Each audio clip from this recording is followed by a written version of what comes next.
Good afternoon, everyone. I'm Rahul Mundidharan.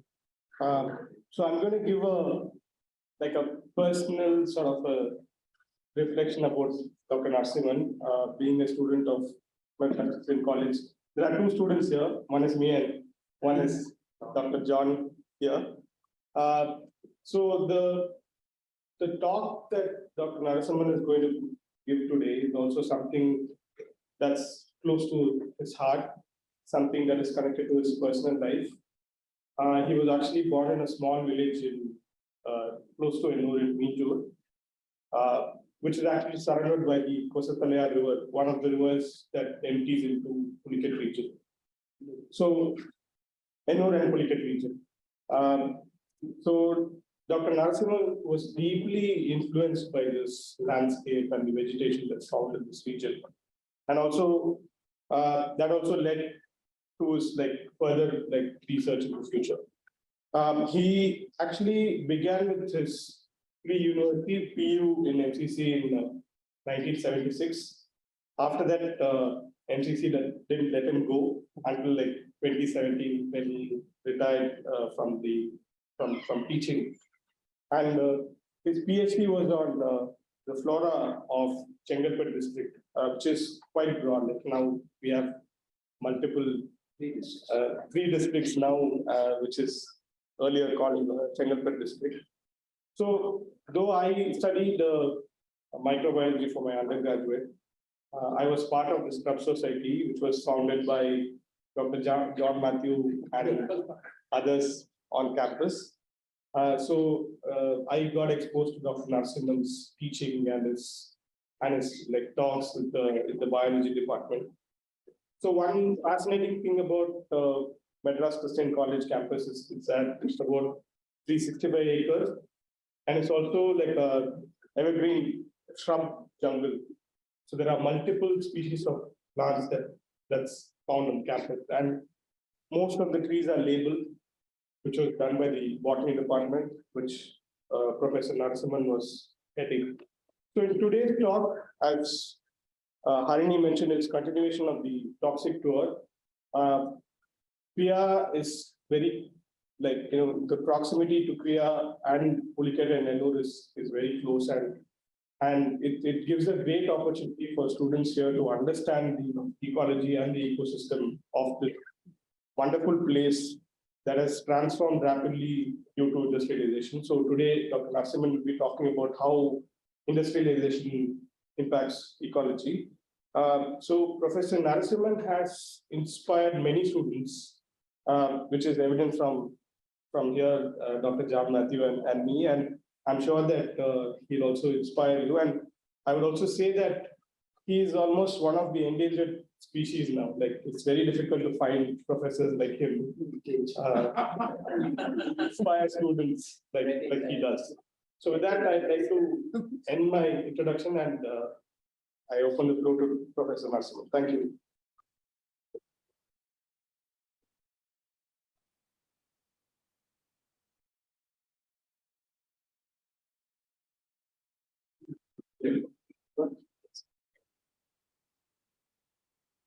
Good afternoon, friends. That's what I heard. That's what. Yes, we know. It's always good to talk about old stories. Right? We always love talking about it. And this is one such old story which Rahul cited, like about FCC. Old stories don't remain just as the same. They keep changing. Something like FCC, something like Ennore. Right? Another old story that we will talk about here is Ennore. And there is something which we always used to be very careful about power. The word power. Power can be the power that we use as an electricity, or power can be political, economic. And to begin with, of course, John knows the incident very well. What has happened with power in MCs. And it is that power that made me to quit MCs. They wanted to set up a solar panel. Solar panel is something good. We all see that as an environment friendly means of generating power. And in fact, we in our committee also advise any industry that is coming to set up in Tamil Nadu, we say at least 50 to 60% of the power should be generated from solar or wind, anything non-polluting energy sources. That's what they advise. So solar power is good. You can set up solar power. But solar power should not cost the environment, should not be at the cost of the environment. What was practiced in setting up the solar panel? And unfortunately, it happened on top of our department, where we did the party. I said where we do, not where our department is. That's where we are living literally throughout the year. Especially our department, especially my lab will work 24/7, almost 365 days. And visitors used to come, whether it's a holiday or any other day, it doesn't matter. They will simply come and say, we know you will be here, that's why we came. Either we or our students, somebody will be there at the lab. And they will get them as well. All kinds of students, all kinds of visitors. So when they want to set up the solar panel on top of a building, no harm. I was happy, in fact, that setting up a solar panel in our building. No harm in it. But before setting up a panel, they fear that the tree, casually, you know how much shade would casually do, you understand. They chop the tree. The tree, to me, is the tallest tree in the campus. The tallest tree on the campus. I used to take about the students and many visitors rather to observe from the other corner, see how tall it is. This is the tallest tree on the campus. When the tree was chopped, I was literally shocked. And how power, see, power has several dimensions. Power can distribute, power can also correct. So, and one of the students who was supposed he said he tried, of course, he tried. Then he started to change his face, right? His face, and then started talking about different things. And he was also instrumental in studying of other invasive climbers. It's a new term that was invented by certain scientists there. Invasive climbers. Right? So there are a lot of things that happen. This is one incident, and I told people when the students were agitated, I told students, do not get agitated because it is something connected to power. Power can always give you a shock, sometimes a very good shock. You have to be very careful with dealing with power. That's the advice I gave. But unfortunately, the power gave me a good shock, so I have to do this. Right? So power is something which is really nasty sometimes, and which is very necessary, which we cannot escape. Right? With this, I go to. I okay. So this, you can press this button. What is that button?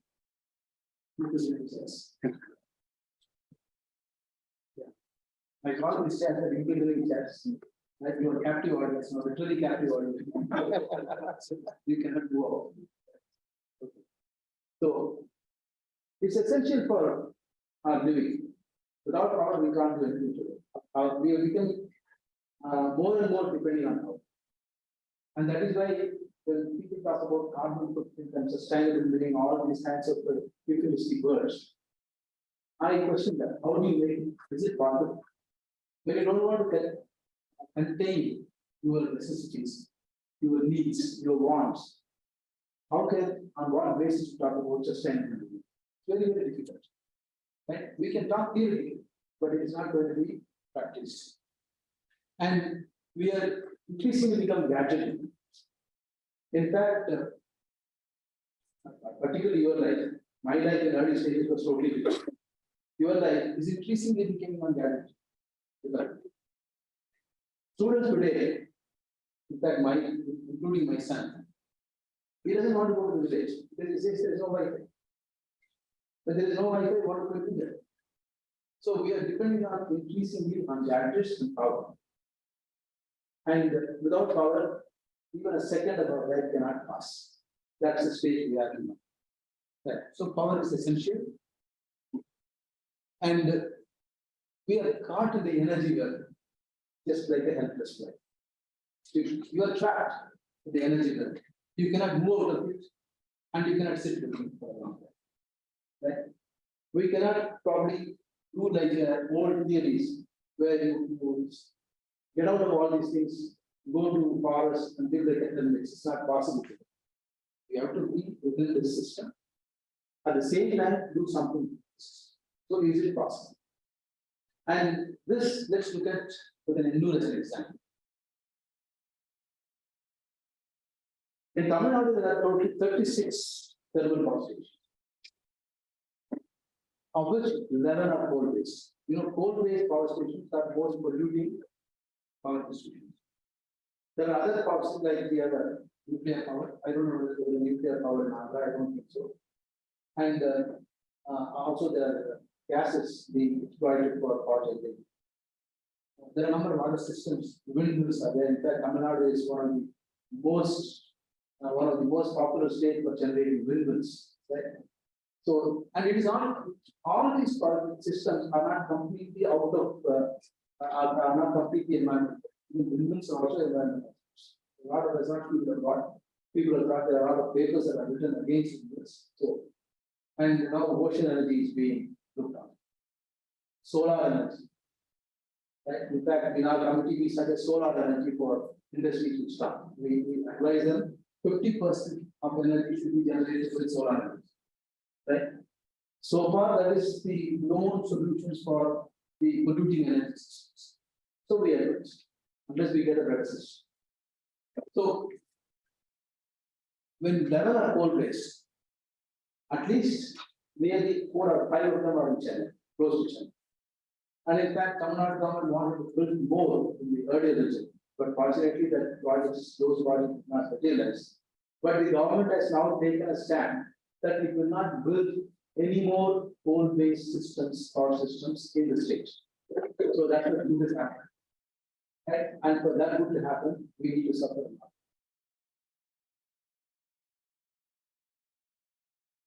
Ennore was a beautiful place. That's why I put it as a Wonderland. It was a beautiful place with several ecosystems integrated together. It's a small place. Maybe a stretch from Pulikat to Ennore. It's a stretch of about maybe 6 or 5 kilometers or so. And look at the kind of ecosystem that was there. There are so many good things that we tell in there. 2 river systems are emptying very close to Ennore. One right at the Ennore, and the army that is already near to them. Wetlands. There are a number of wetlands, small ponds, small lakes, canals, and things like that. Full of in Ennore. Salt marshes. This is of course unique to Ennore, is in that area. Salt marshes are there elsewhere also. But in Ennore, this is one unique ecosystem where we had a number of halophytes living. And sand dunes. Sand dunes, beautiful sand dunes. Now, of course, you can't see sand dunes, it's all flattened. And particularly our development things, whenever we want to develop, we want a flattened land. We don't want any undulating land. That's our mindset. In Tamil Nadu, if you do an undulating land, and as a developer, immediately what you do is a bulldozer and flatten it. And they will understand contours and the water flow and all these other things in Tamil Nadu. Maybe that's the same thing anywhere else also. We want a flat land. And worse, this flat mind, or minds are flat mind, right? They also live in flats. The flat mind, if you travel to ECR, East Coast Road, it has flattened all the sand dunes. You rarely see sand dunes on ECR. Because we wanted to see the sea from the road where we are traveling. We don't want to stop our car and walk into the coast and then see the sea. Or to be visible from us right from our car. That's the kind of mindset we have developed. Right?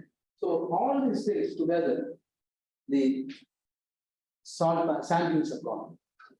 And there are beautiful agricultural lands. Katupalli was a village, which is now part of integrated in the power. Right? And Katupalli, they were practicing agriculture. First, there was a family that was living, and there are several agricultural laborers families that were living. And in fact, that person fought for a long time without any fruitful results. and we sought all our help. Whatever help that we provide, it is the power that ultimately power for the power. And the state power also is providing with that. So we could not help. Whatever results, whatever the data that we give is all in vain. It doesn't help. And agricultural land, the fishermen handlers, Ennore up to Pulikkad is actually a fisherman. It's a naval landscape, as we call it now. So this is the landscape with the fishermen. And these people are dependent on fishing either near shore or in the estuaries. And estuaries were a rich catch of prawns for them, small prawns, not the large prawns. And also estuaries were also rich catch of the sandworms, which goes into the feeding hatcheries. In fact, there is a huge amount of scam that is going on now from Wonderland. They catch sandworms, send it to Andhra Pradesh for feeding into the hatcheries here, and then sell these prawns abroad. So that's a huge. We of course we told in our board we should be stopped and we should be charged at least for, because anything that you sell for profit, not into biodiversity law, it can be charged. Right? Biodiversity board, the state biodiversity board has a right to charge. But unfortunately, for want of legal mechanism, we could not do so. But it is still going on. Still going on. Though the first case under the biodiversity law that has happened in Tamil Nadu was catching these sandworms. So we already have an example where we caught people who were extracting these sandworms and selling it to outsiders. Then salt pans. Salt pans, first, we may see salt pan as a part of the ecosystem. In fact, if you see some maps and closes, beautiful salt pans from the people. And in fact, some of the salt pans are owned by people from my own village. They say, of course, I've been never there as a student, as a school student. But later on, of course, I see the salt pans has two functions. Not only produce the salt for us, but they also regulate the amount of seawater that is going in and the amount of salinity that is there in the water and land. So it does also does a regulatory function. Right? Rather than productive function, it also does a regulatory salt pans. And imagine a place without a salt pan. It is going to be a problematic place. Any coastal place. And it is not an age-old question. Because anything that is not the romantic place. But at least let's try to look at practically. Most of the coastal areas which have salt pans are climate steady. And some of the areas which were interfered with the salt pans have entered into a lot of environmental issues. And tropical dry parks. This is one of our favorite areas of research. TDF, as we shortly call. TDF is a small branch of forest, as the champion said, which is distributed only along the coast. It doesn't matter off the coast. Along the coast, in the sense, our estimate is from the coast to 50 kilometers away. Right? That's the area where this TDF occurs. Almost it starts from Sudan, very close to you, and even from the Visakhapatnam, in fact. Right? But all those places are gone. The Sudan still has, particularly Sierra still has a good patches of TDF and travels all the way up to the Point Canada. Right? That's southern China. So from imagine the stretch. But unfortunately, this vegetation is very, very limited. It is already cut into bits and pieces to developments and other reasons. And we only patches, small patches. We don't have a big stretch of forest. The only big stretch of forest that occurs is probably in the this one. Easier. One calendar. Marathon is only small patch. But one calendar is the largest patch that I have seen. And other patches are in the city, of course, even our knowledge has a GDL. So it is spread here and there. And one of the good things is there are a number of sacred groves which are preserving this patch of forest. In fact, all over the East Coast, you find independent sacred groves here and there scattered all through the East Coast. which are actually tree-based patches. Right? But for the same illness, these also would have been lost right now. Many people have studied sacred roots and how they are important on these things. And this is a part of scenario which when we were exploring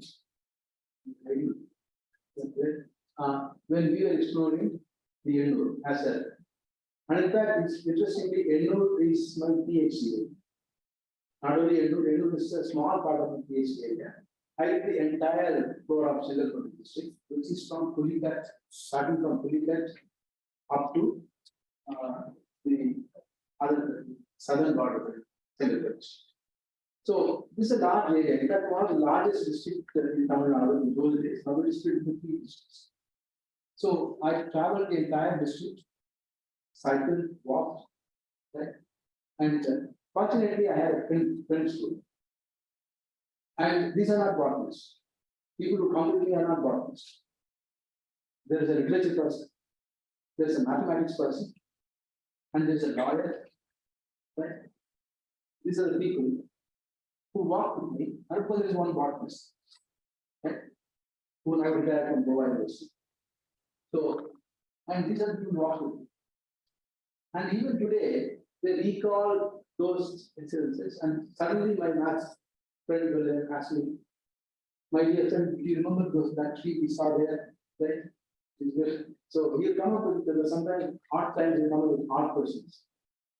Such an interesting group. And that is what made our entire working interesting. We never studied it for the degree sake. We studied it as a kind of part of life. And that is the success, and that's why, of course, I still remember many times, that's why, of course, I still remember these places. And even my friends do remember many of these things. So everything that is studied from the degree sake will never stick to your mind. Look at it. This is a sand dune, and look at that banyan tree there.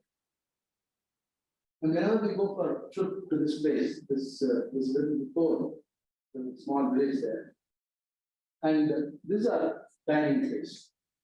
These are dining place. We have to cross 2 canals to reach the stream, and we will sit under and do some work.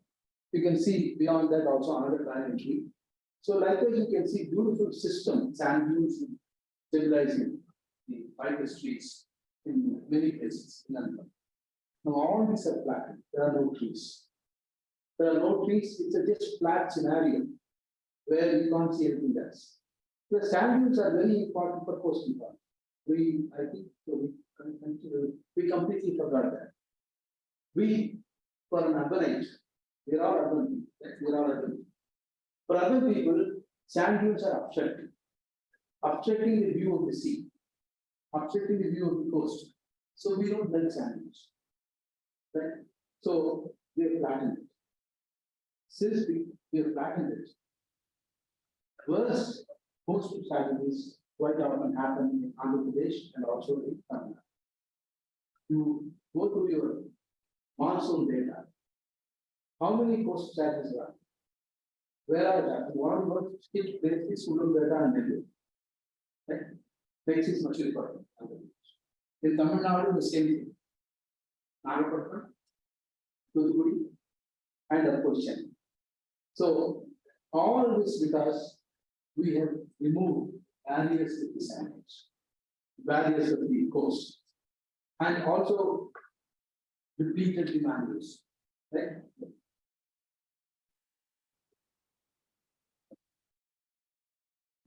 Below. This was how the Ennore was in 1965. That's 1965.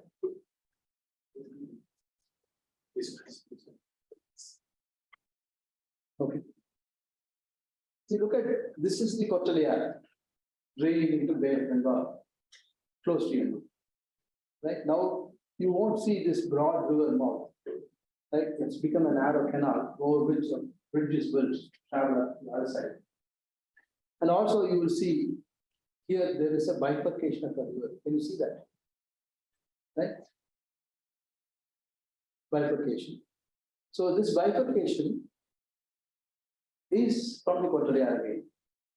It joins here and drains into Ennore. And this is where my village was. Right? This is where my village was. It was an island. My village is an island. Even today, it's an island. Though there is a bridge that connects from the main road, it's an island. Whenever Kundi reservoir gets lifted, immediately the message will be alerted to our villages. So some of us, like students and the people who are working, will leave the village, right, and catch a bus or train and go to the city. Otherwise, we will get caught for about a week's time until the flood comes. That was our experience. And the flood will run from bank to bank. You can't swim, and sometimes the boat will come to rescue us from Ennore whenever there is a good flood. This time also there is a boat flying. So the boat will come to us, fetch the villages, and take them to the other bank. So that is a routine scenario whenever there are floods in our villages. And I used to wonder why, and of course, floods were not dangerous to drown the villages so far. But when the Ennore system gets complicated, it may create problems. It may create problems. That is the fear of many the environmentalists who works on it. Because we are choking the system. We are choking the drainage system of the Ennore. The Ennore drainage system is major drainage system is this Kottaliar, and also up above there is the Arliar. And both these rivers are choked. Right? Both these rivers are choked for various reasons. Right. And the salt pans were here. In all these places, salt pans were here. You can see that salt pans were here. And these salt pans were not only providing livelihood, also as a regulatory function, as I told you. And I travel to reach this place now, because the Ennore Thermal Power Station, or the North Chennai Thermal Power Station, as it is called now, is located somewhere here.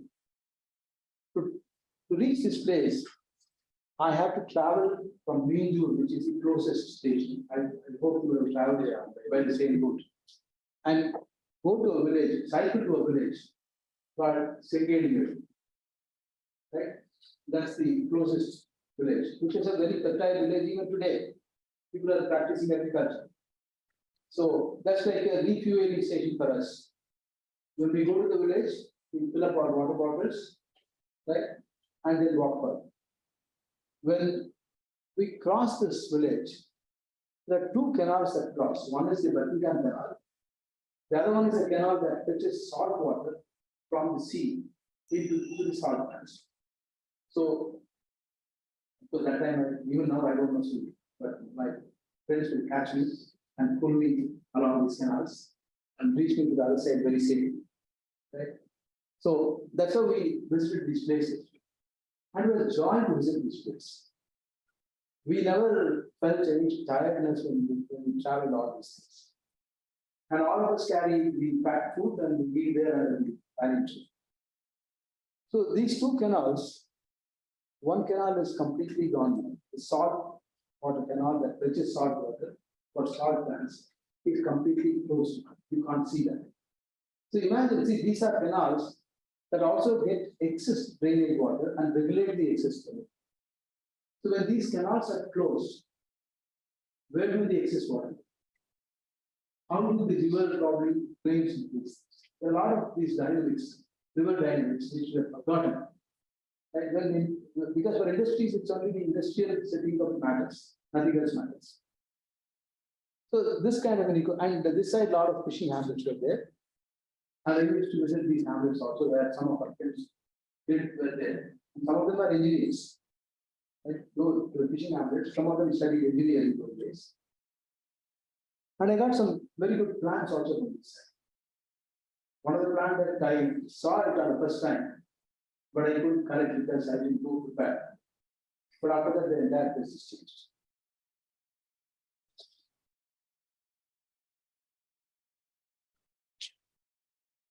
So, what changes this North Chennai thermal power station made? Right? In fact, it is devastating. Look at the statistic data. The wetlands, including salt pans and mangroves and other water bodies, have shrunk from 855 acres to 277 acres. Almost 1/4 is gone. 1/4 is gone from 1996 to 2005. Right? So huge change has happened. When the wetlands go in an area, the area becomes barren. All the vegetation that is associated with the supported by the wetland also go. And during the same period, the built-up area has increased from it was almost 0 to 260 acres. Area covered by fly ash, this is a devastating kind of a thing, where from 0 hectares to 260 hectares, right, in the same period. Fly ash was 0 in 1996 when it was commissioned, but it increased to 260. Together, all these facts together, it drastically changed ecosystems. This is a map that, of course, one of the team members created by looking at oral stories. Right? We also need to use oral information because otherwise the recorded information was not available. Right? And I don't know whether it was purposefully done or whether it is accidental. We'll try to find out, is there any information, is there any other maps that recorded the drainage that existed earlier? Fortunately, we can get over that. So what we did was, we catch out of fishermen because they're the best people. Then they gave us, this is a place where there is a drainage. So Wode, we used to call Wode. So there was a Wode here, there was a Wode. So I'm using that. One of the persons from I created this map. Okay? Recreated the old ecology of Ennore. Otherwise, it is difficult to understand what would have been there. And using this map now, of course, one can act if it wants to create, if it wants to bring back Ennore into life. Right? First, create all these waters. So one of the waters which I know as a student of MPhil those days, but Krea River. Krea River brings excess water during the rainy season from Food Reservoir and drains into Krea. It runs little parallel and drains into Krea. And this river also had a good amount of vegetation, and now it is completely closed. You won't find it. When I was mentioning about this in the committee meetings, that there was one riverlet like this, which I recorded in my thesis, temple thesis. Now it's not, people say it's not existing, which means people are trying to change the entire ecology. Imagine if there is a river that is close by, completely closed, and you find the sea, right? It's like, I don't know how many you see Tamil movies, it's like old Vadivelli joke, right? Here there is no river, river is missing, completely river is missing. That's something. Okay, so you can see how many drainages are given there, and now they are all gone.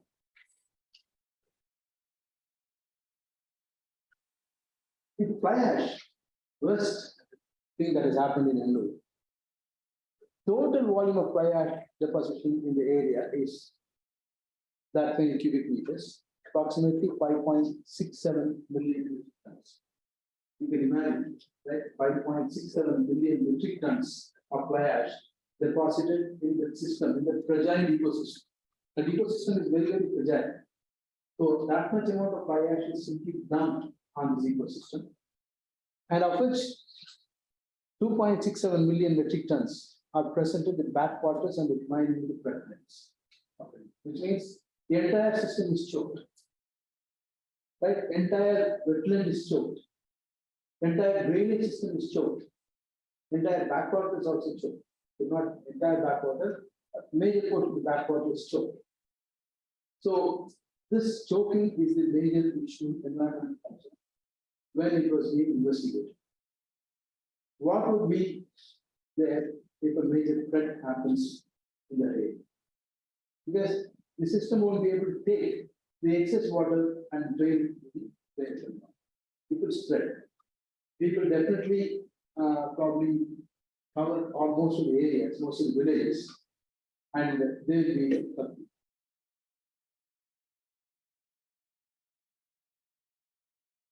Look at the fly ash dump. See, entire this area is dumped with plywood.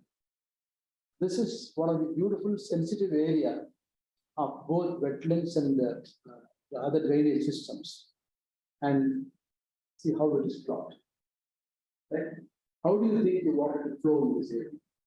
How do you think that the water probably will carry its, the river will carry its function in this area? So that's the major problem of this. The tangent code, there is Tamil Nadu Power Generating Corporation. See, there are a number of violations that we done. Violations are too many, but I just bring your notice of a few. It operated without a consent order under Air and Water Acts. Because any industries to operate should get CTO, right? Consent to operate. Right? I hope you all know that. It's a mandatory to get CTO. If you're not doing CTO, you cannot operate. If you operate in CTO, that's illegal. But it was operating from almost for a long time, from 2019 till date. It means it is illegally operating. We can speak on a legal language. Right? It's a government. Problem is it is government. It is not, if it is private, people would have got probably parted and closed it. Government, who will close the government offices? Right? So that's an issue. And because it is government, people are much more courageous to float all the norms. An inspection by CPCB, that is Central Pollution Control Board. And one member was also in our team of that Central Pollution Control Board. And Tamil Nadu Pollution Control. Found online continuous emission monitoring system is being tampered. Otherwise, this OCEMS is supposed to feed to the public media, right? And it's supposed to display how much is being emitted, right? Hour by hour, day by day, so that people will know. And authorities will also record it. But with tampered, no data is available. So you cannot predict what is happening or what has happened. That's the kind of thing that the government itself has done those times. They know, of course, there are questions being raised. People are asking about these things. People are fighting over these things. And as against the legal requirement of 100% fly ash utilization, Tangico fly ash utilization was less than 50%. What has happened is, fly ash is being carried out by lorries for various activities, either for filling, or for brick making, or for mixing into cement. There are a lot of uses of fly ash. People are taking it, the lorries. And for a long time, Tangico allowed it free to happen, right? So that people are happily taking it. But suddenly they opened up and said they were to charge. The moment they decided to charge, no lorries came and lifted fly ash. So fly ash started accumulating. I don't know why they took this decision. Maybe they wanted some returns from the fly ash. Right? But unfortunately, the system failed. Charging for fly ash failed, miserably failed. And not only system failed, but also the entire ecosystem also spoiled. Besides fly ash contamination, Ennore wetlands ash has also been emitted into the air through huge chimneys. In fact, when it was being built, I was witnessing all these things as a student in the college, traveling through the area. And people said that time this is the longest chimney that is built for the power station, thermal power station. They said some 750 meters or 900 meters tall. Then why do you want to build such long things? They said, no, we don't want these particles to be dispersed in the closing city. When we build a long chimney, they can disperse far out. Right? That's the reply that is given to us. And what happened to this longest chimney? Whether it was, and we didn't even have any filters in the chimney. There are no any kind of mechanism that would control how much it is going on. So when these things were happening, there is also the in fact, you may know why, of course, the Chennai harbor is shifted to Nadu. The harbor is still there, but some of the major cargo like coal and other things handling of cargo, we should feel. I was a person who was living in Chindaripet. Chindaripet is quite close to harbor. And in my house, it is on the first floor, in my house, there's a suit always on the ground. Black suit always on the ground. You can't go to bed without washing your feet. The moment you are out on the bed, you have to wash it again. So suit will stick to your foot. I was wondering where from, I was thinking it is solely from vehicles that are probably flying on the road. It was quite close to it. It was not so. I learned it then. It was coal dust particles that are coming through all the way. This is 1 or 2 kilometers away from the port. Then we also learned it is also polluting the secretariat, which is close by. The secretariat decided it was not good for them. Right? As a housemate, I cannot decide. But the secretariat decided it was not good for them. So they decided to shift the port to Ennore. All the polluting articles will be downloaded from the port. And all the clean articles will be downloaded from Chennai. That was the decision made by our rulers. That one. The rulers keep changing, of course, the policies keep changing. So this was a kind of shocking thing. When you cannot tolerate pollution, how can you dump pollution on others? Right?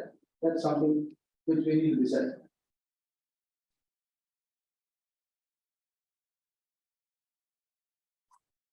Despite tampering of that online continuous monitoring system, the stage 1 recorded to have emitted particulate matter in excess of permissible levels for 481 days. Right? And similarly, between 2020 to 2022, the same thing in excess of permissible levels for 791 days. For all these things, Tamil Nadu Pollution Control Board levied put a fine on this nocturnal power station. To my knowledge, till date, they would have paid at least a fine of more than 25% tax. The crores, sorry, 30 crores. And when our communities visited, they said, we have to find them. They're very happy about being fined. They want to be fined, but they don't want to correct the system. Right? So fine police. That was the kind of attitude from the authorities, particularly the authorities of the internal justice, the engineers, all these people. It's the government which is going to pay. It is not them they are going to pay. It's a fine police. Very cool and casual attitude that they told us. Anyway. And interestingly, right from my college days, I've been facing this point wherever I want. There is no green belt because not only Ennore is one part of this polluting industry, but before that, Manali is an industrial hub, where there's lots of petrochemical industries and other kinds of industries. Many of them are polluting industries. There is no any green belt built around that. That concept probably, I don't know whether they heard or they at least realize something is important. They never mandatory did that. Whenever I used to raise it in some meetings, and I also told them, place the green belt along the river net, at least at 3 levels, so that there will be a barrier between the villages that are built far and the industries that are here, so that they are safe. If any major incident happens, the green belt will be a savior for those villages. But they never listened to it. And it continued. And there is also Madras fertilizer factory, Madras fertilizer division, on the banks of the Krea River. And I wrote a letter to them. Said, I want to collect plant samples in the area for research. Would you please permit me to collect samples? And I didn't get a reply for quite a long time. I got a reply only after 5 or 6 months when about my studies about the law. The reply said, due to security reasons, we cannot help. Right? So I'm a terrorist. Said for them. So due to security reasons, we cannot allow this. Anyway, the project is over. So that's the kind of attitude in those days, where whenever people are very open. They think it is very secret things, and that is what actually killed them. If they're open, they would be better now. Being secret also, you never disclose information, you never allow people to visit, you never allow people to study. And when you are secretive, it kills the system. The same thing is happening to our forests. Right? If you recently write to any of the forest commission, it will not come easy. You will ask 1,000 questions. Right? I don't know whether any of you have experience with any of the forest department, right? In Tamil Nadu or in Andhra or other places. Well, I am in the committee also, forests. Now today it's at the keys. We ask only a few questions and give them permission for whatever period they have. We don't give for the entire geographic area of Tamil Nadu. Some people ask for that. Even that, of course, we have to do this division work. It is important to scan the entire area. So things are changing. But in those days, it was not so. So, and when you are secretive, you don't allow the system to be open. You don't allow people to give you their viewpoints about the system. The system always difficult. And the hashtag, there's an hashtag. The hashtag is nothing but they develop a pond. Right? It's simply like digging up a pond. They develop a pond. And they dump all the fly ash in these little pond. The studies. It was not supposed to be done so. And when you do it, you should have a geo membrane that is covering the ground. You should have a membrane so that the pollutants in the slurry will not get into the ground and pollute the groundwater.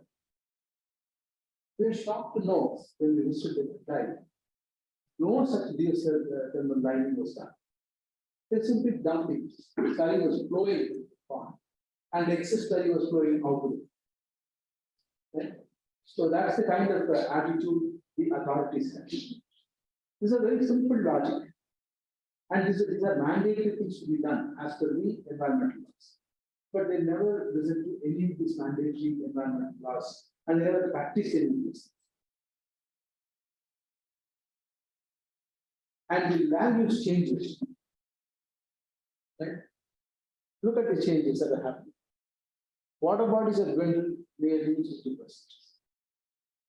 Vegetation, they say it has increased as per the data. But the increase, of course, I'm doubtful because this is from the central government. Central Pollution Control Board has a different mandate than our state, right? Central Pollution Control Board has because it has to answer to the central government for various reasons. So their data is okay. Mangroves, you see, mangroves is within 50%. Now, of course, much more. Scrubland, which was there as a tropical dioxide patch, has dwindled almost 2%. Fly ash, it has increased tremendously from 0 to 260. So, otherwise, all the good things have come down and the bad things have gone up. That's the condition of the Ennore. What if it is like that? You may ask the question. What if it is like that? We need power in India. And they are generating power, whether polluting or probably whatever they do. They are generating power. Power comes to you, right? And you are enjoying the power. So what if we leave it like that? Is it okay? Is it okay to leave it like that? We are not city folks. Right? And I don't think villages probably will ask for more power. Though they are also using more of gadgets today. But for them, if you power, because interestingly, my village, which is close to Ennore, you see the location. During summers, now of course conditions are different. During summers, we experience 6-hour power. Right? 6-hour power. So the fuel lines, other things go through our village. Right? That time it's a very interesting. We should have at least an agreement with these power stations. When they set up a power station within a village, they should supply at least certain extent of power to the villages. It's not free of cost, at least continuous, so that village has a need to live. Right? We always have a dual mindset. So this is the condition of renewal today, right? Both vegetation and other things. So I'm not showing the other data because where how the soil is contaminated by these pollutants. In our earlier committee, I was also a member of the earlier NGT committee, which looked into the pollutants that were there in the water, soil, and how what they travel. Those who visited Ennore, from Ennore, Attipattu to I hope you remember some of these names. Attipattu, at least quite a few kilometers away. And we also collected samples of water from wells and soils, and we also analyzed vegetables that are being grown there. Right? Interestingly, many districts are polluted with cadmium, arsenic, all these kinds of things, which are also shown in the vegetables. Your drumstick is polluted with arsenic. Right? Imagine the kind of people who do this. And imagine the kind of people, of course, they sell it also. Imagine the kind of people who buy this in this. Right? So it is polluted to that extent, traveling quite far from the source to other villages, through the soil contamination, through the water contamination. And the entire area is poisoned. It's nothing but it is poisoned. What people need is poison. It is not vegetables. Right? And of course, you understand all these kinds of other problems of these heavy metals. Right? Even cities are also facing it, like increased usage of cancers, right? And abortions, and a lot of other things that are happening due to this heavy metal pollution in our food system. Right? And here we are creating a sustainable food system here, right? So how sustainable is our food system? Part of pesticides. How sustainable is our food system? Right? So it is, these are areas which we need to think and answer. We don't go into the details of some of these technical areas because for us, we get into the market. We are interested in looking into what is happening in the dialogue. So, there are again two plans, land use and land change plans. The beginning of the Ennore power station, 1996, and in 2022. And you can easily understand the changes that are happening. Right? You can see the changes that are happening. Map that is very clearly.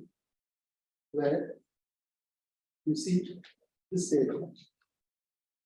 And you see this area. This is the ash temperature. Right? And the wetland is completed. And unfortunately, the government side, that is from the North Chennai power station, they came up with another map, right? Which my friend Richie calls the fraud map, right? Oh, this is the ash, fly ash, right? And look at, I mean, you can sense the kind of dirt the fly ash is there, right? The quantum of fly ash that is down. You can sense it from the way it looks. Yes, we have a very unique way of doing things, right? Particularly in India and particularly in Tamil Nadu, we have a unique way of doing things. It's not like a house tap that when your house tap leaks, what you do immediately, you try to the screw. If it still leaks, right? You try to put a cloth around or some other tape around, and it holds good for some time. After it gets wet, it again leaks. Right? We may do the same till until we replace the tap. We don't want to replace the tap for our economic ability. Why spend unnecessarily 500 to replace the tap? Let's do it. Right? Let's do a small thing and then let's stop it for the time. That's always our mindset. If you look at this, sorry, this pipeline is put this way. These are the pipelines that carry the fly ash slurry to the ash lake and also to different places. They've done one more fly ash lake. And these pipes are leaking. These pipes are leaking for ages, not just when we visited, for ages. And already several committees that were probably told the power station to replace these pipes and put fresh pipelines. I don't know what kind of sense they have. It's everything common sense. If we have 10 pipelines running in your flat, right? And if you want to replace them, you won't replace one by one, right? With total, of course, you will do it. But we advise them to replace the total. But they never listened to us. They said, we don't know. Government has to sanction. All these dumb reasons are clear. And as a result, you see how the slurry flowed into open areas. Right? And this is what is major thing. And when the slurry flows and settles like this, the earliest scenario you see dries up. And they were allowed to, when the complaints increasing about the fly ash, what the power station did is, they brought in artists and trying to know that it's open, without any cover. When we visited the place, it was almost gray. The entire area was gray. Fly ash was flying everywhere. And we were inhaling fly ash. There's some amount of fly ash in my lungs, right? Maybe in all the committee members. They don't have any sense to wet the fly ash and then do it. They wetted the fly ash and loaded it. It would have flown. It would have created such a pollution. And it was flying all around. It's a very small particle. Fly ash is a very small particle that flies very quickly in there. Like I'll probably come to the point how people felt about this fly ash. We are a public hearing during this committee meetings, and their stories are often. Yes. Look at this map. This was a map that was created by the government. See how they cleverly took off a portion of the wetland and never showed it as if it doesn't exist. Right? This is an altered map, which we call it as a fraud map. So these things were happening in Italy, right? Under the nose of engineers, under the nose of scientists, under the nose of the government. Right? Unfortunately, of course, though I'm not a politician to look into the political party activities, but this is what happened. Fortunately, the early government also had an excess in the sense. There are people who are importing coal from abroad. Right? There's a huge amount of money involved. There are people who own coal fields abroad. Right? So all these things, right, they blind their eyes and they allow this to happen.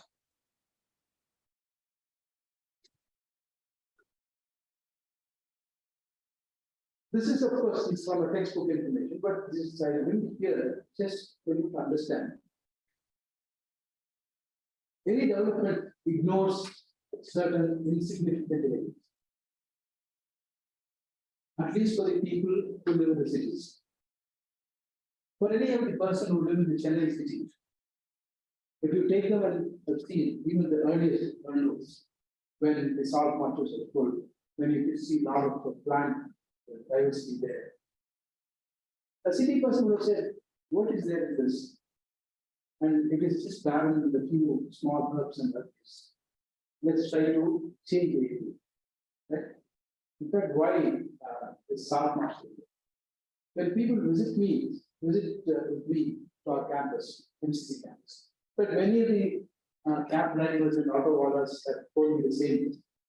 And incidentally, one of the CMS father also asked to express the same view. So why are you wasting this area like this? You can cut all these things and build several institutions. You can make money. You can sell this as for the dwelling, house building. You can get more money. College will get more money. Okay. So an education institute is not for making money. It is also to build up certain ecological values in the minds of people and mold them to think better. Right? And our mindsets are completely filled with money. And that is why when we see an empty land, because that's a common mindset everywhere, we also for experience. Why are they wasting this land? Can they do something better? If I see an empty land, I would think different. Why not we create a vegetation? Why not we fill up a tree park? Or why not we do something useful for the nation? But the views will differ from person to person. But what is good to the nature has to be decided last. So look at the ecosystem functions for marshland, particularly salt marshland. It is integrated with a number of small integrities of functions.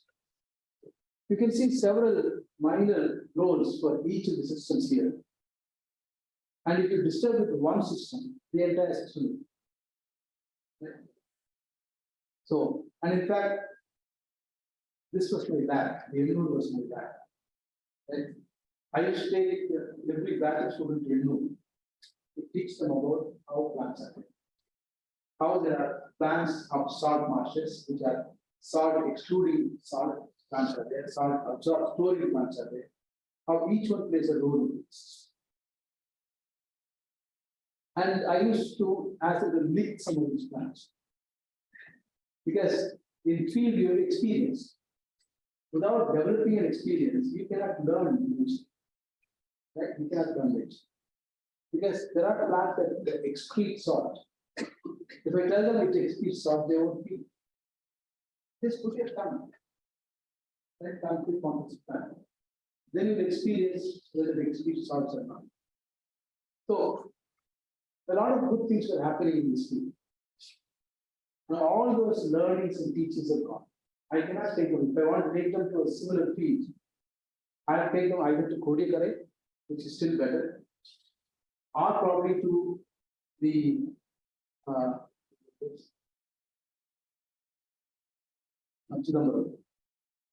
Pichar. We will take it to Pichar. Right? And this is where, at least to some extent, a real equal ecosystem exists. Though all these categories, the different categories that we learn may not be there, but it is somewhat good ecosystem exists there. So it is too far for a college student to go. Right? Working it difficult to come to Ennore. I cannot take my students who work from village backgrounds who are really poor backgrounds, all the way up to Chidambaram and then Cholis. But when I say it's close by, just by 5 rupees tickets to the train, travel, cross the bridge, get down into the field and study these things. So I lost my time. Right? In fact, it is not loss of the habitat, it's also loss of my lab, loss of my field to tell students, teach students what is happening in nature. Right? And now I don't know whether many of the colleges who are taking. I took many colleges. Right?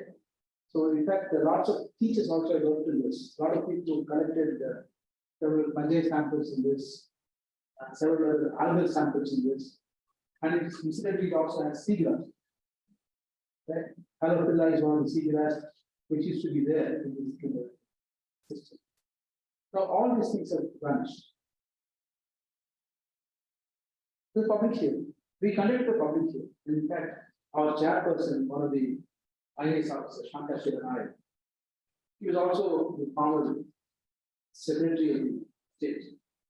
So he was very straightforward. She never budged for him. Very straightforward. And she is insisting on conducting the vote. And the public hearing, it was really revealing to us the kind of emotional stories that they told. They said they can't eat outside, sit outside and eat a meal.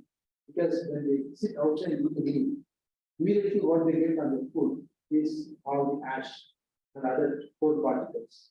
Right? So they eat coal and ash. Right?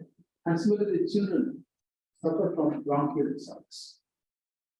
And there's one of the doctor who was participating in this. She was also very vociferous how polluted it is. They said, shut the industry. Their request is not to do anything to remediate. Shut the industry. Right? That was a kind of anger on this. And they never believed that we will come as a neutral country. They said, you are also another non-chaos country. You will come here and report something. You will never report whatever we said truly into your report. And when we reported and we shared the report with the public, it's not only that we reported, we shared the report with the public, whatever they report. They're very happy and wrote a nice feedback to our chapter that you have done really good. Right? Whether a report make any sense to the government or not, that's a totally, we cannot do that. We can only assign, do the job that is assigned to us as neutral as possible. That's what we have done.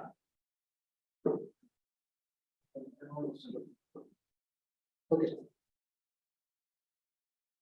Right. Come to my last slide almost. This is a tree, right? We call it in Tamil as Buga, Bugachi. Salvadora. Salvadora persistens. Biologists know. This is a short notch. Right? Short notch. When I was an MSc student in MCC, one of the professors who is now in the US, of course, we know he was not there when he joined. So he called me, you are from the area. So everybody knows I am from the area. So you are from the area. We need some tricks for the anatomy studies. This has included for it. So please go and pick some tricks from this tree. I have not seen this tree earlier. Right? Just assign the class. I took one of my friends. When I came here, this was a canal. Right? This was a canal. And we traveled by the boat. And there are several trees on the banks of this canal. And we guessed this could be the tree. From the descriptions, what my professor told, and from the description there in the books, we guessed this could be this. We guessed it right. So we took good amount of samples to the college. And from that year onwards, whenever they needed Salvadora persica for another in the world, I'm the person who summoned it. So we are doing it happily for the learning sake. And now imagine this tree's girth, right? This tree girth. See, look at it. It's a very slow growing tree. It doesn't grow just like a good more. Within 5-10 years, it's a huge tree, very slow growing tree. And my MSc is 1982, 1981.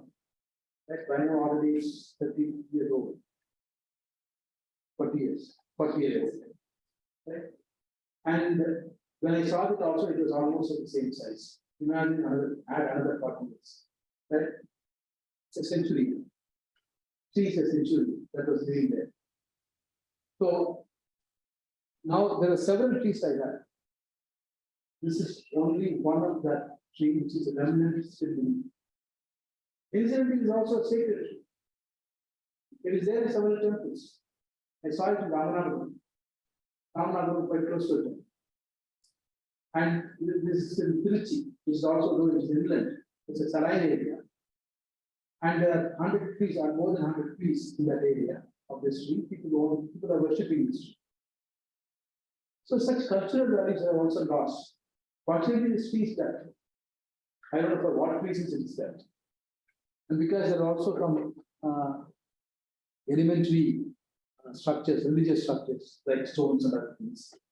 Maybe they thought, let us not disturb more, let us not invite the wrath of nature, let's leave this peacefully. So they left it. And this is the evidence that this was once a beautiful ecosystem. Right? Even without this, you have to rebuild based on some what is existing. When you want to rebuild an ecosystem, you need certain elements to rebuild. This is one of the elements. Today, wherever such systems are there, we ask them to plan this. Right? We ask them to plan this. And why? So I think, yeah. Okay. Why I call this as Wonderland? Right? My title is Wonderland or Blunderland. Now you have understanding why it has become Blunderland. Right? Why I call this a Wonderland? Again, it was during my college days. The VDP tried to set up a recognition center in this place. So initially it named this place as a VGP Wonderland. In fact, it did something good. It landscaped the place, it brought a lot of good things, and a lot of tourists were coming in, people were enjoying the place, right? And enjoying the boating for small distance, all these things were happening. And people used to stay overnight, so things were happening. And I was called in to the Wonderland, also for the thermal to do the biodiversity survey by an organization, which of course John knows it, the ERRs, Environmental Resource and Research Center, which was in Toronto. And my classmate who was working in the called me, they were from the same please mountain. When we helped there, of course we did help these places. We often tell them, please don't remove much of this, at least keep some of it. And Wonderland did this.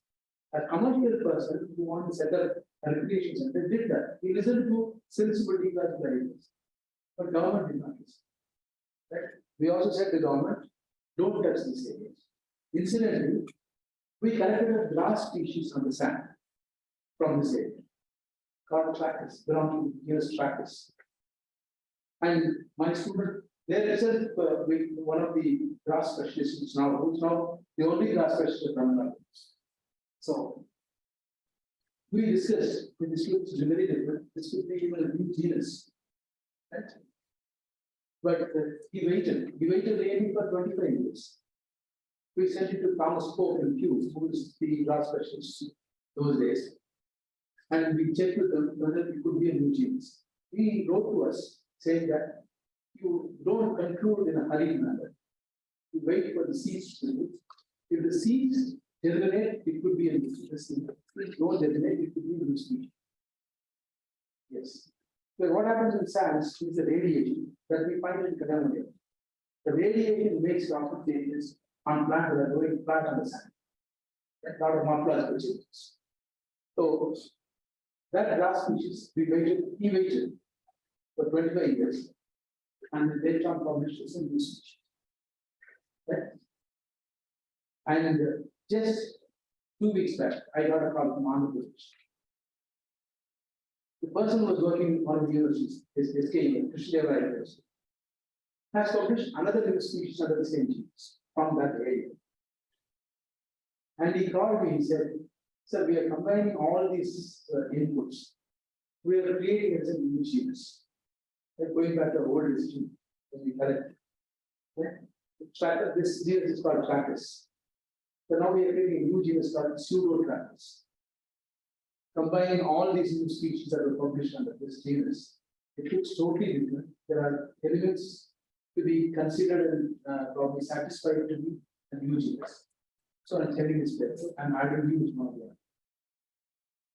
People are pointing out me to add as well. Yes, you said you're also part of the earlier detector. So I'm happy to know that.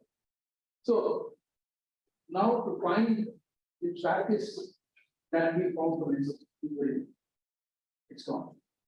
But fortunately, we discovered it elsewhere also. So there are populations that exist. If everything is destroyed, then they have very little the disease, and type specific disease. So this Wonderland has become a Blunderland because of the government policies and government not hearing any environmental crisis, any environmental conditions to adhere for quite long time. Even now, it is hesitant.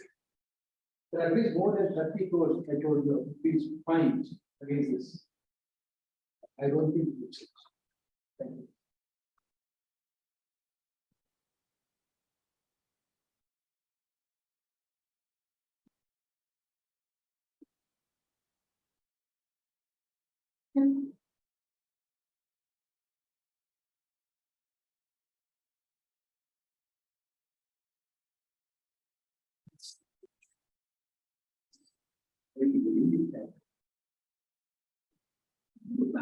What you said about most of the technology being used by other areas, in fact, in farmlands very often use even supply to areas around the use them, not necessarily supply to the technology. And why would it take the polluter who is placed with series. Could not make that argument and say that setting weather is for the benefit of the energy that we are getting, must also be able to shell out now the pollution that's happening in the areas where the power plants are. Could we take such a radical stance and say that, like Delhi is doing, up to a certain amount it's free, but beyond that, it starts getting charged. We charge so much that it also compensates these areas surrounding the power for the pollution that they have in order to clean up. Could one take a radical stance like that? Does that work at all in reality? Or what would be a better ground? I don't know. At this juncture, I can't answer this question because it's a very complicated system. The polluters pay. These are also applied as several instances for this thing. That the police big polluter per se. And they have been asked to pay so much of fine. Right? And there's a extent. Beyond that, we can progress. The idea that you're trying to say, I don't know whether it is materialized, because it is the government itself that is doing it. It is not a private power station. It's a government house, done by government, built by government, done by government, managed by government. Right? So I don't know whether government will be agreeable to see taxing itself. So it is very different. In fact, institutions are involved in this. Tamil Nadu Pollution Control Board, it's a government institution. Transit Code, it's a government institution. And this power plant is a government institution. Right? So I don't know how we will materialize the kind of idea. And I really don't have the answer to this.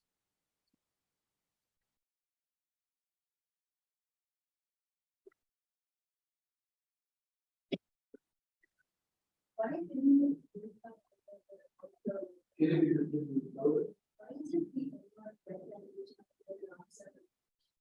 It is not a good answer. Yeah, but it's. Then have you Because, like, yeah, now of course, some kind of government has announced. But this was spoiled by before 1986. That government is not. The sense of conservation is probably better now in this government. So it is trying to declare many areas as sanctions and Ramsar sites. But earlier government did not. And the officials in Tamil Nadu will be faster.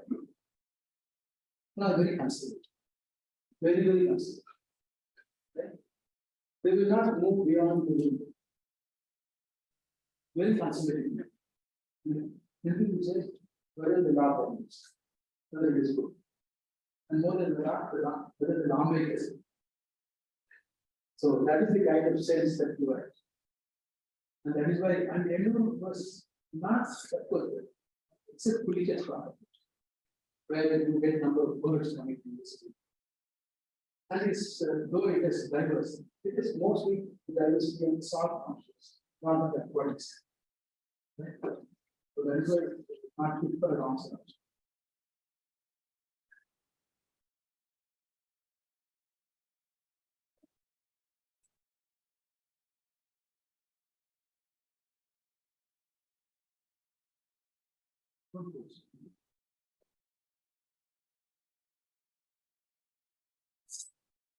More comment than anything else.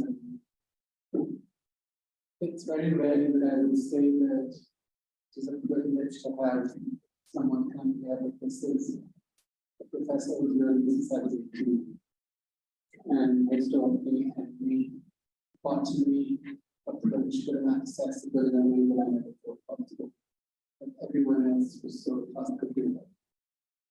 Professor Narasimhan was once tragic as you every plant very. And I have not encountered the like since. And I think it is a shame about what is happening about the study of organismal biology in the sense that you don't have people in the store and say this is this and that's better, this is better, it's actually why isn't there. For people in property, I would say this that when we were in the Madras Christian College, there was a time when there was deforestation and Sunday 11 was deforested, and a number of us went into action. And that's when I first started hearing about General that was back here and glorious stuff, and it was and it's the green speaking. Yeah, the underground thing that gained a lot of attention and really cemented a lot for us.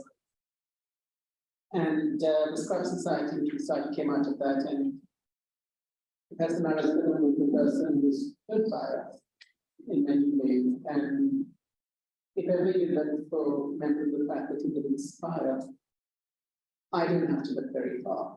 And all these years later, thank you. Thank you very much. Thank you. Really quick problem. When one enters a green tree, there's a group that is for green trees to act against devastation that is happening in the campus. Green trees are not so communicating with this place. Right. And learning is something which is important. Unfortunately, out of the topic and out of the things. See, I always now I go to many colleges and talk about water. So can you say my topic will be can you say water? I'm not talking about biology or biotechnology. Can you say water? From city. That's the topic which I often like to speak in many places. Only one question I asked the college students and college faculty wherever I go. How many outsiders approach your department asking doubts? For example, is there a timber merchant that comes to you to understand what is this timber species? Or where is it coming? Or what is the structure? Or is it a glass merchant? Glass merchant. How many, what is the species? Where it is growing? What kind of, how much supply I can harvest from them? Or is there any herbalist to dispense drugs for a company and check people? Whether it is the kind of medicine, whether I can sell it under Ayurvedic, whatever. Or is there an agriculture that comes to you? What is the weed doing? If any one of them don't approach you as a partner, then our partner, that means we are not catering to the society. We are catering only to the examination practice, right? And that's all. We are not catering to, well, we are not catering to the society. We are the big for our failure. We are playing for a failure. The best. We are not in our study, whatever knowledge that we have, is not relevant to society. And society also looks at somebody irrelevant. Right? But when we are irrelevant, who are we to them? When we don't experience their learning and their relation. In fact, a farmer knows much better than a botanist. Right? I know what there is revealing in Chennai, Tamil Nadu. I'm meeting with quite a number of doctors, MBBS doctors, or MD doctors. Their knowledge is such a high level, and I don't see any college person from this being put. Right? From all walks of life. Good. They are saying something about the relevant thing. If botany topic and botany involving research in the same country, very good. Now we are into probably doing PBRs, people biodiversity instance. I don't know what it is. It's mandated to do for every panchayat as per the national law, National Biodiversity Act. I am trying to approach different problems. In fact, we called one of the colleges to help us in doing the rural areas. The next day, people call me said that in our department, nobody knows about it. The bottom of the one reply came, in our department, nobody knows about it. Right? In our department, Should we need such body? Should we need such teachers? Then what are they doing as teachers? If teachers themselves say an answer like that, imagine the kind of thing. I can actually make students better. We can train them. But teachers is difficult to train. They are molded and set. That it is very difficult to train. But now I feel so that at least working with school teachers. They fast better and they respond much better and they work with people. There are several teachers who do sensible work.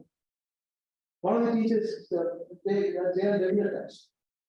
One of the teachers found this, I gave a project to my students about the neighborhood. And the student came with a relevant, kind of a very interesting observation. Path cleaning is dying down because another institution is slowing down. How would our observation is? It makes some sense. Then I asked her what is the species. So she found out that she did. So for that matter, you can't spread the species among places. It will become another invasive species. It's already invasive. So students are observing it. So if you kindle them, if you probably put them in the field, students will do better. We are not doing it. We are afraid of doing it because when students bring uncomfortable questions from field, we are comfortable. So teachers do not want to happen to this themselves. They want to be in safe cocoons. Let's say that is the problem of today's teaching body. Otherwise, botany can be liberated. Botany can be liberated, and botany can go to the fields, go to the people, and it can be live. It need not be a kind of an imprisoned subject. It can be live. It can be made beautiful. Right? It is there to feel. Right from your cinema sounds to whatever you play, what is there? Right, what is it? Thank you.